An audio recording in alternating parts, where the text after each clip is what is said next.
خالق لم یزل اللہ رب العالمین جل جلالہ کی بعد ازاں کروڑوں درود و سلام محسن انسانیت سرور انبیاء تاجدار مدینہ حضور سیدنا آقا علیہ الصلوۃ والسلام کے ذات اقدس پر کہ جن کے وسیلہ جلیلہ سے اللہ تعالیٰ نے یہ دین متین عطا فرمایا۔ اللہ رب العالمین جل جلالہ نے قرآن مجید فرقان حمید میں ارشاد فرمایا، وَلِمَنْ خَافَ مَقَامَ رَبِّهِ جَنَّتَانِ، اور جو شخص اپنے رب کا خوف رکھتا ہے اللہ تبارک و تعالیٰ اسے 2 جنتیں عطا فرماتا ہے۔ ہمارے ہاں بدقسمتی سے ہر قسم کا خوف دل میں پایا جاتا ہے، اور آج کل کے زمانے میں تو باپ اپنی اولاد کا خوف رکھتا ہے، استاد اپنے شاگردوں کا خوف رکھتا ہے۔ الغرض کے کسی بھی شعبے میں چلے جائیں معاملات برعکس ہو گئے ہیں۔ پہلے طلباء ڈرتے تھے کہ استاد ناراض ہو جائے گا، اب استاد ڈرتا ہے کہ طلباء ناراض ہو جائیں گے۔ پہلے اولاد ڈرتی تھی کہ ابا جان ناراض ہو جائیں گے، اور آج جدید دور ہے چونکہ تو اب ابا جان ڈرتے ہیں کہ کوئی ایسی بات نہ ہو جائے کہ اولاد ناراض ہو جائے۔ پہلے مقتدی ڈرتے تھے کہ امام صاحب ناراض ہو جائیں گے، آج امام صاحب ڈرتے ہیں کہ مقتدی ناراض ہو جائیں گے۔ معاملات جو ہے نا وہ بڑے برعکس ہو گئے ہیں زندگی کی ہر فیلڈ کے اندر، ہر شعبے کے اندر۔ اب نہیں ڈرتے تو صرف اللہ سے نہیں ڈرتے، صرف اللہ سے نہیں ڈرتے۔ ہم اتنے دلیر ہیں، صرف اللہ سے نہیں ڈرتے، باقی ہر کسی سے ڈرتے ہیں۔ اور نبی کریم صلی اللہ علیہ وسلم نے ارشاد فرمایا کہ اللہ سے ڈرو۔ کیا فرمایا؟ کہ اللہ سے ڈرو۔ اگر تم اللہ سے نہیں ڈرو گے تو دنیا کا ہر خوف تمہارے اندر ہوگا، اور جو شخص اللہ سے ڈرتا ہے پھر وہ کسی سے نہیں ڈرتا۔ صحیح ہے نا؟ جو اللہ سے ڈرتا ہے پھر وہ کسی سے نہیں ڈرتا۔ تو اس لیے فرمایا کہ وَلِمَنْ خَافَ مَقَامَ رَبِّهِ جَنَّتَانِ، کہ جو شخص اللہ کا خوف دل میں بسا لے اللہ اسے 2 جنتیں عطا فرمائے گا۔ جس کے مزاج کے اندر، جس کی طبیعت کے اندر اللہ رب العالمین کا خوف آ جائے، جس کی زندگی کے اندر اللہ رب العالمین کا خوف آ جائے، تو وہ بندہ دنیا میں بھی کامیاب ہو جاتا ہے، آخرت میں بھی کامیاب ہو جاتا ہے۔ اصل میں اللہ کا خوف اور چیز ہے، نمازیں پڑھنا اور چیز ہے۔ کوئی شخص نماز پڑھتا ہے تو یہ طے شدہ بات نہیں ہے کہ وہ اللہ سے بھی ڈرتا ہے۔ زکوٰۃ دیتا ہے تو اس کے دل میں خوف خدا ہوگا، حج بیت اللہ کیا تو اس کے دل میں خوف خدا ہوگا، عمرہ کیا تو اس کے دل میں خوف خدا ہوگا، زکوٰۃ ادا کی اس کے دل میں خوف خدا ہوگا، سارا دن مسجد میں گزر جاتا ہے تو اس کے مزاج میں خوف خدا۔ یہ ضروری نہیں ہوتا۔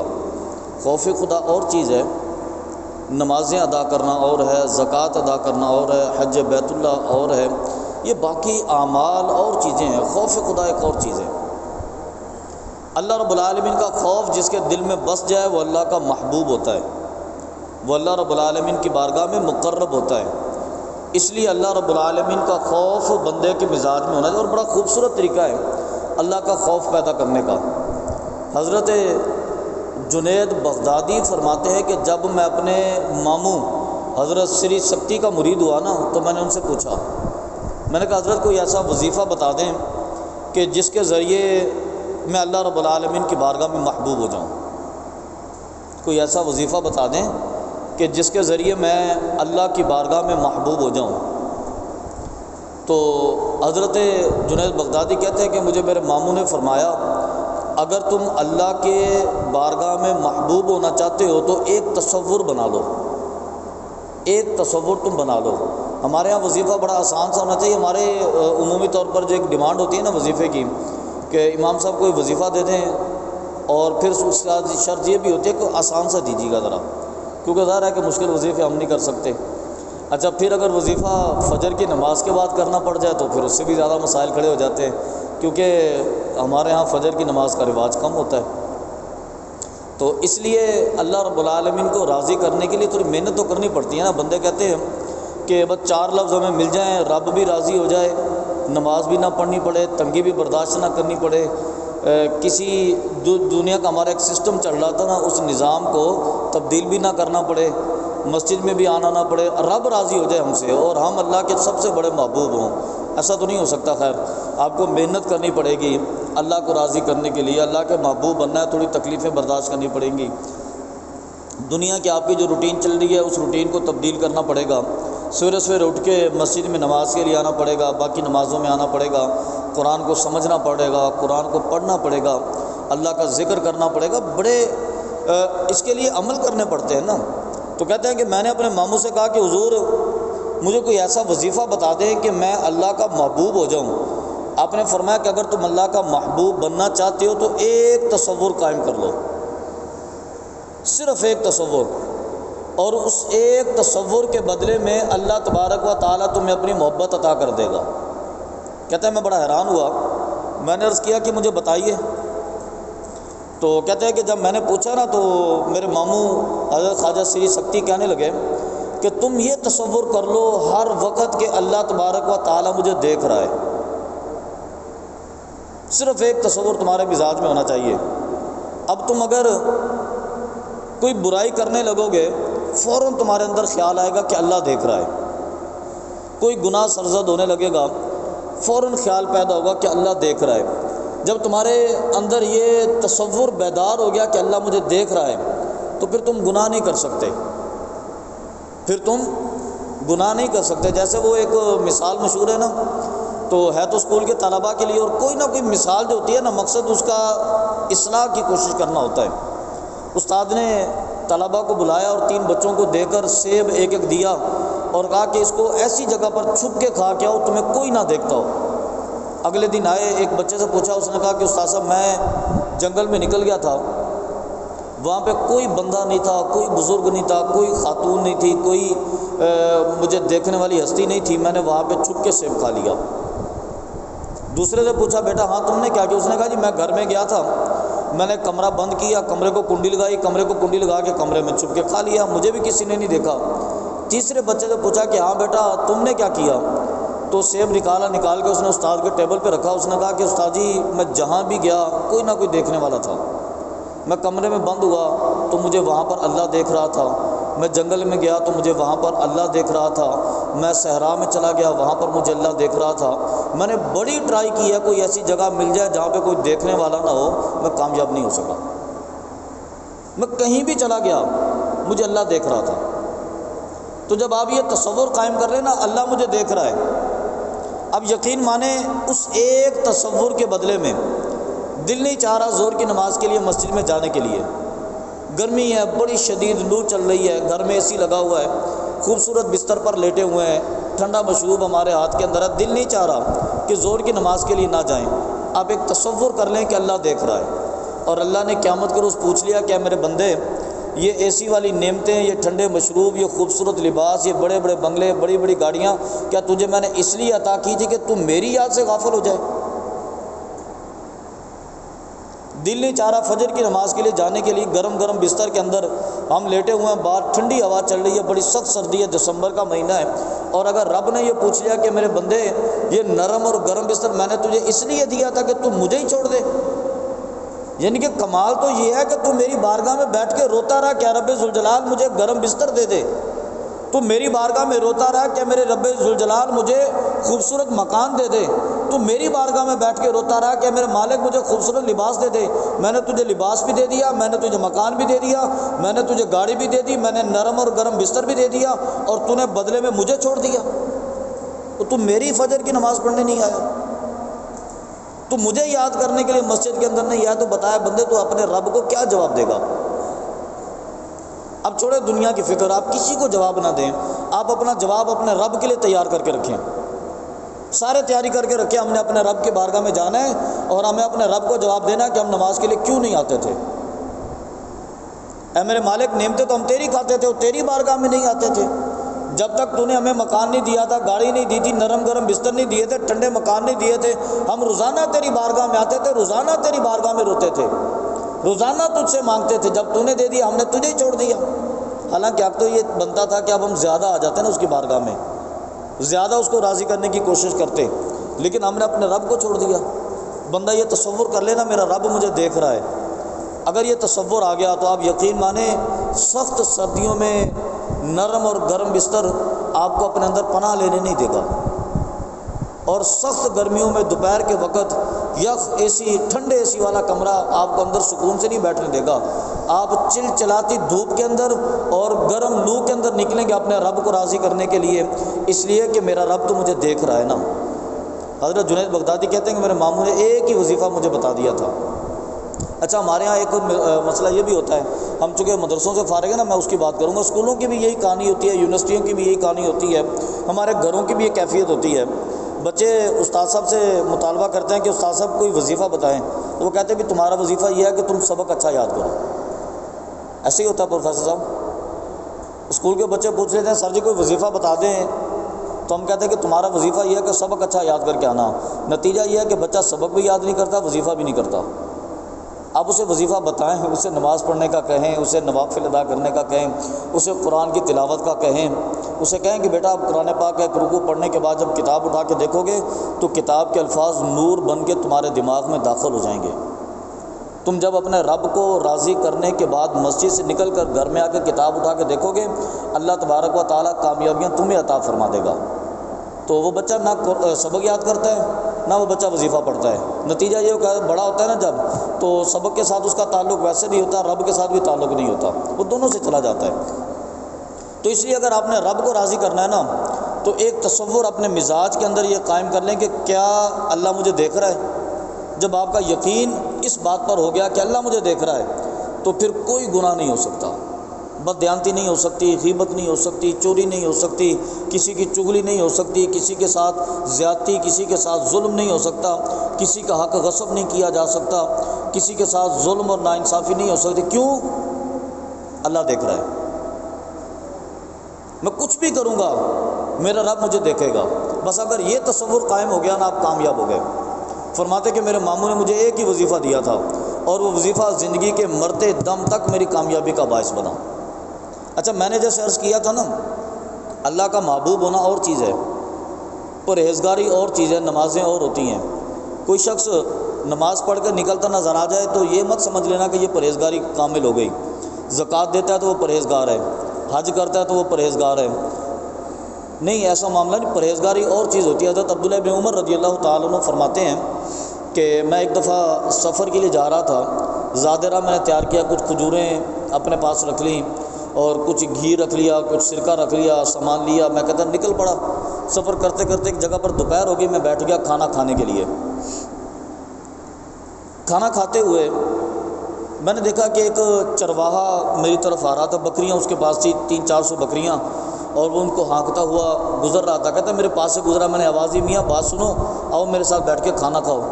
کہتے وہ بندہ آیا میرے پاس، اس نے کہا کہ جی اللہ آپ کو برکتیں عطا فرمائے، تو مجھے اجازت دیں۔ نہیں، میں نے کہا میاں کھاؤ نا میرے ساتھ۔ کہتا نہیں بارک اللہ، اس نے دوسری دفعہ بھی کہا، لیکن وہ مزاج تھا، طبیعت تھی کہ کوئی میرے ساتھ بیٹھ کے کھائے۔ تو کہتے میں نے پھر اصرار کیا، میں نے کہا بھائی بیٹھو کھاؤ، وافر مقدار میں کھانا موجود ہے، پریشان ہونے کی ضرورت نہیں ہے۔ تو جب میں نے تیسری دفعہ کہا نا، تو چرواہا مجھ سے کہنے لگا کہ جناب اصل میں بات یہ ہے کہ میں نے روزہ رکھا ہوا ہے۔ اصل بات کیا ہے، ہمارے یہاں چھوٹی سی مزدوری کرنے، ہمیں یہاں موٹر سائیکل پہ بیٹھ کے بازار جانا پڑے نا، ہم روزہ چھوڑ دیتے ہیں اس دن کا، رمضان کا روزہ۔ اور یہ رمضان نہیں تھا، حضرت عبداللہ بن عمر سفر پہ جا رہے ہیں، بغیر رمضان کے تھے نا، تو سفر میں جا رہے تھے، تو زیادہ راہ میں انہوں نے روٹی رکھی ہوئی تھی، رمضان نہیں تھا، غیر رمضان۔ ہم نے چھوٹا سا کام کرنا ہوتا ہے، بازار میں جانا بھی موٹر سائیکل پر ہوتا ہے۔ آج کل سہولیات میں کوئی پریشانی نہیں ہے، اب تو بڑی آسانی ہوگی نا، اب یہاں سے نکلے 10 منٹ کے بعد آپ کو اے سی والی گاڑی مل جاتی ہے، اس کے اندر ہم نے بیٹھ کے بازار جانا ہوتا ہے۔ ہم اس دن روزہ چھوڑ دیتے ہیں، کیوں جی میں نے صدر جانا تھا، میں نے تو ٹاور جانا تھا، میں نے تو ناظم آباد جانا تھا، میرے بڑے مسائل تھے، سفر ہمارے لیے بڑا آسان ہو گیا، ہم جہاز کے اندر بیٹھتے 2 گھنٹے میں اسلام آباد پہنچ جاتے ہیں۔ اچھا اگر 2 گھنٹے میں نہیں پہنچتے، ٹرین کے اندر جاتے ہیں، تو پھر بھی ہمارے لیے بڑا پرسکون سفر ہوتا ہے، لیکن ہم اس دن روزہ چھوڑ دیتے ہیں۔ کیوں؟ اس لیے کہ بھی شریعت نے ہمیں اجازت دی ہوئی ہے۔ وہ بندہ مزدور تھا، صحرا کے اندر، بیابان کے اندر، جنگلوں کے اندر بکریاں چرا رہا ہے، کھانا سامنے آ گیا، نفلی روزہ رکھا ہوا تھا۔ حضرت عبداللہ ابن عمر کہتے ہیں میں نے اصرار کیا کہ میاں کھاؤ روٹی۔ کہنے لگا یار بات یہ ہے کہ میں نے اپنے رب کو راضی کرنے کے لیے نا روزہ رکھا ہوا ہے۔ تو حضرت عبداللہ ابن عمر کہتے ہیں کہ میرے دل میں خیال آیا کہ کیا اس بندے نے صرف روزے ہی رکھے ہوئے ہیں یا رب سے بھی ڈرتا ہے؟ کیا صرف روزے ہی رکھتا ہے یا رب سے بھی ڈرتا ہے؟ کہتے ہیں میں نے یہ سوچ کرنا اس کو جائزہ لینے کے لیے، اس کو آزمانے کے لیے میں اٹھا، میں نے دیکھا اس کی داڑھی میں داڑھی کے بالوں میں مٹی آئی ہوئی تھی، اس سے چہرے پر مٹی کے ذرات چمک رہے تھے، لباس پھٹا پرانا تھا، پیوند لگے ہوئے تھے۔ میں گیا، میں نے 4-6 بکریاں دیکھیں، ایک بکری بڑی موٹی تازی صحت مند، میں نے بکری کی پیٹھ پہ ہاتھ پھیرا، میں نے اسے کہا یار بکری کا دودھ بیچو گے؟ تو وہ کہنے لگا کہ میں اصل میں مزدور ہوں، مالک نہیں ہوں۔ تو آپ نے کہا کہ تمہارا مالک کون سا دیکھ رہا ہے، جا کے اس کو بتا دینا کہ بکری کا دودھ پیدا نہیں ہوا جتنا۔ تو وہ کہنے لگا کہ مالک کو تو میں یہ جھوٹ بول دوں گا، اگر میرے مالک نے مجھ سے پوچھ لیا تو بکریوں کے مالک کو تو میں کہہ دوں گا کہ بکری کا دودھ نہیں ہوا، اگر میرے مالک نے مجھ سے پوچھ لیا۔ حضرت عبداللہ ابن عمر کہتے ہیں کہ میں سمجھ گیا کہ بندہ خالی روزے نہیں رکھتا، یہ رب سے ڈرتا بھی ہے۔ خالی روزے رکھنا اور چیز ہوتی ہے، رب سے ڈرنا اور بات ہوتی ہے۔ حضرت عمر فاروق رضی اللہ تعالیٰ عنہ کے زمانہ اقدس کی بات ہے، فاروق اعظم کی عادت تھی کہ آدھی رات کو اٹھ کے مدینے کی گلیوں کے چکر لگاتے تھے۔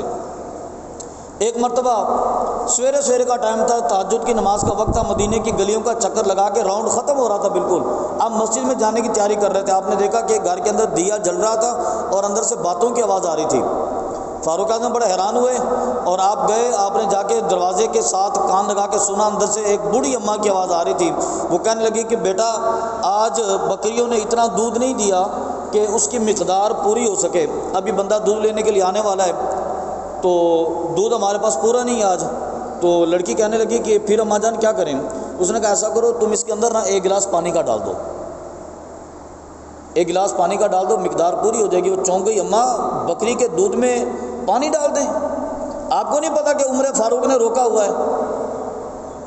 حضرت عمر ناراض ہو جائیں گے، حضرت عمر کو پتہ چل گیا کہ ہم نے دودھ کے اندر پانی ڈالا تھا۔ تو اماں کہنے لگی کہ بیٹا آدھی رات کا وقت ہے، عمر اپنے گھر میں سو رہا ہوگا، ہم اپنے گھر کے اندر دروازہ بند ہے، تجھے کون سا عمر دیکھ رہا ہے؟ تو اس لڑکی نے آگے سے جواب دیا کہ اماں جان عمر تو نہیں دیکھ رہا لیکن عمر کا رب تو دیکھ رہا ہے نا، عمر کا رب۔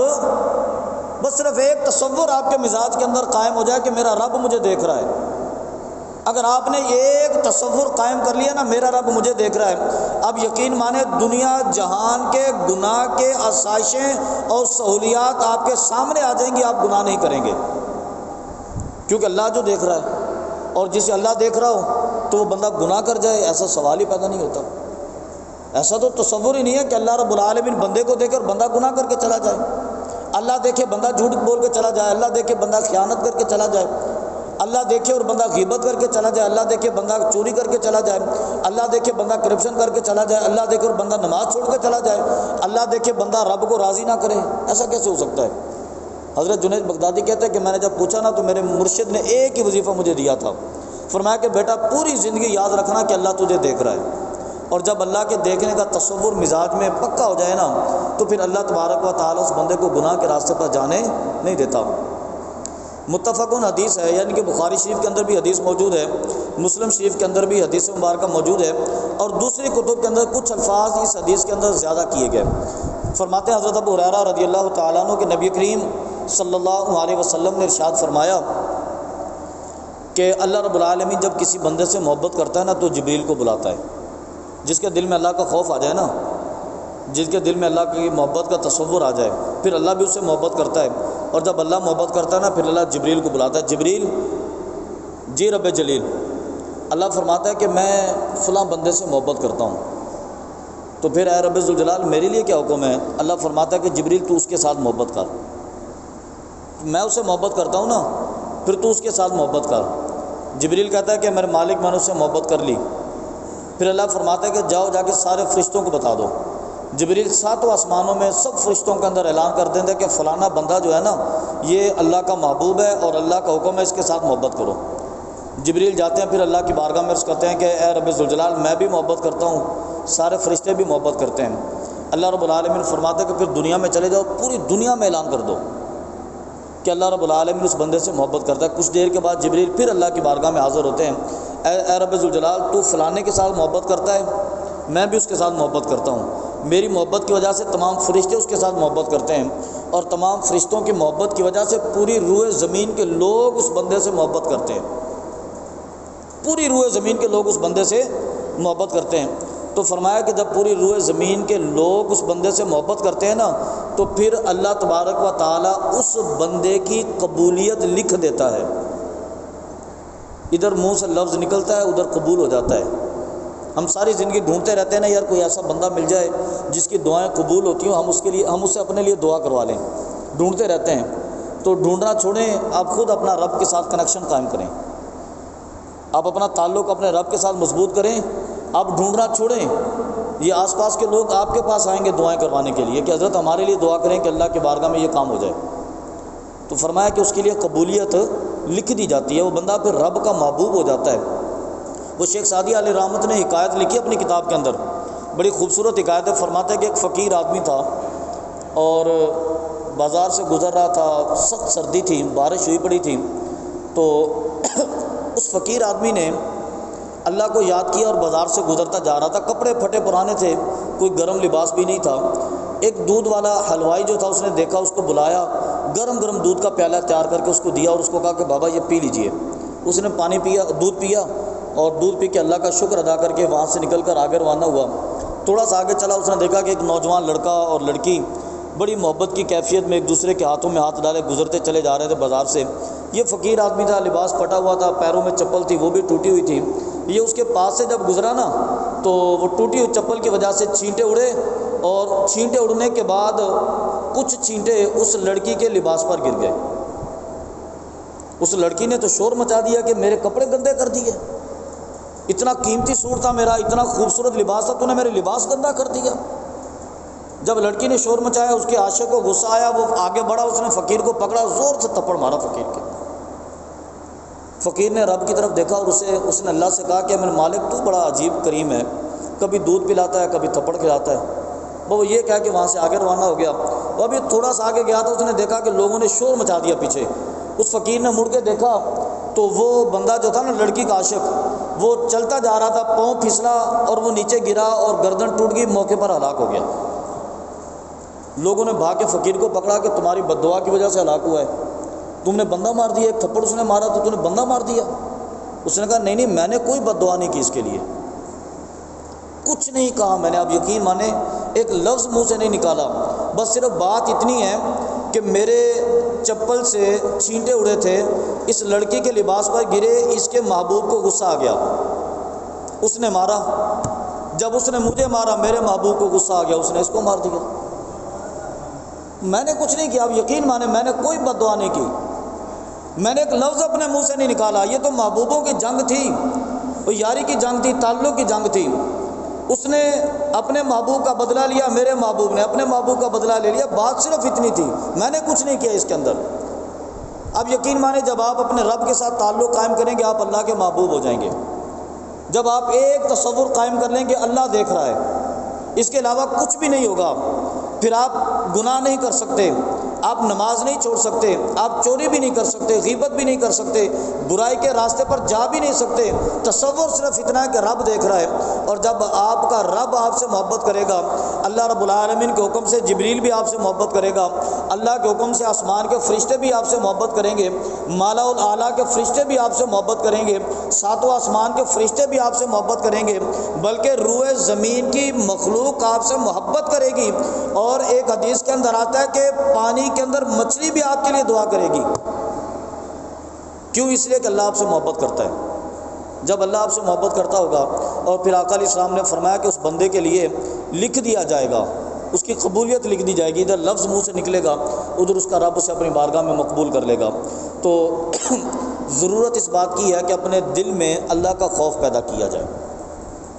وَلِمَنْ خَافَ مَقَامَ رَبِّهِ جَنَّتَانِ، کہ جو شخص اپنے دل میں اپنے رب کا خوف رکھ لے، جسے یہ خوف آ جائے نا، جس نے ایک عقیدہ بنا لیا کچھ بھی کرنے سے قبل کہ قیامت کرو تو مجھے جواب دینا پڑے گا، میں نے اپنے رب کی بارگاہ میں جانا ہے، وَمَن يَعْمَلْ مِثْقَالَ ذَرَّةٍ خَيْرًا يَرَهُ وَمَن يَعْمَلْ مِثْقَالَ ذَرَّةٍ شَرًّا يَرَهُ۔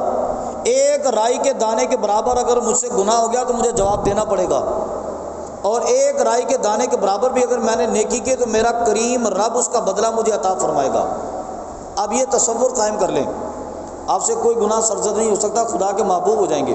جب اللہ کے محبوب ہو جائیں گے تو پھر اللہ تبارک و تعالیٰ کی محبت کے صدقے پوری دنیا آپ کے ساتھ محبت کرے گی۔ اس لیے نبی کریم صلی اللہ علیہ وسلم نے فرمایا کہ جو بندہ رب سے ڈرتا ہے نا، پوری کائنات اس بندے سے ڈرتی ہے۔ اور اگر تم رب سے نہیں ڈرو گے نا، پھر ہر بندے سے ڈرنا پڑے گا۔ باپ اپنی اولاد سے ڈرے گا، پیر اپنے مریدوں سے ڈرے گا، اور شیخ جو ہے وہ اپنے متوسلین سے ڈرے گا۔ لوگ ڈریں گے ایک دوسرے سے۔ اب لوگوں کا ڈر اپنے دلوں سے نکال دیں، رب کا ڈر اپنے دل کے اندر بسا لیں، اللہ تعالیٰ آپ کو کامیابیاں عطا فرما دے گا۔